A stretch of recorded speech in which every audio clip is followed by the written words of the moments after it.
But Vienna brought her more heartache than happiness, I thought, sitting in the wing chair.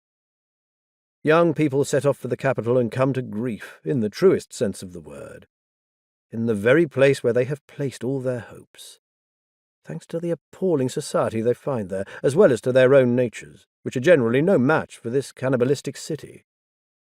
After all, Auersperger too had set his heart on making a career in Vienna, yet he'd made no more of a career there than Joana. All this time he's been chasing after a career that has so far eluded him, I reflected in the wing chair. He made life too easy for himself, I thought, sitting in the wing chair, and so did Joana. When it comes to making a career in the big city, things don't just happen by themselves, and in Vienna they're even less likely to happen by themselves than they are elsewhere. The mistake they both made, I now reflected in the wing chair, was to think that Vienna would come to their aid, that it would grab them under the arm, so to speak, and stop them from falling. But the city doesn't grab anyone under the arms. On the contrary, it constantly seeks to fend off the unfortunate people who repair to it in search of a career, to destroy them and annihilate them.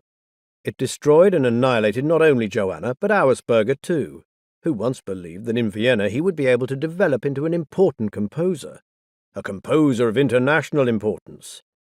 Though to tell the truth, he was not only unable to develop in Vienna, he was utterly ruined by the city.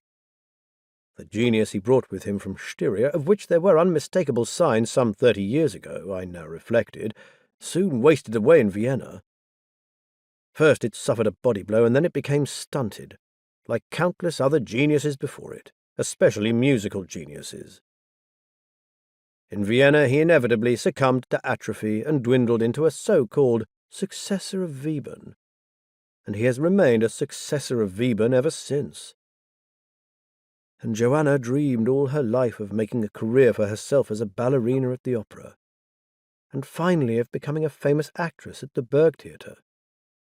Yet all her life she remained a dilettante both as a dancer and as an actress, a movement therapist, so to speak, giving private lessons in deportment.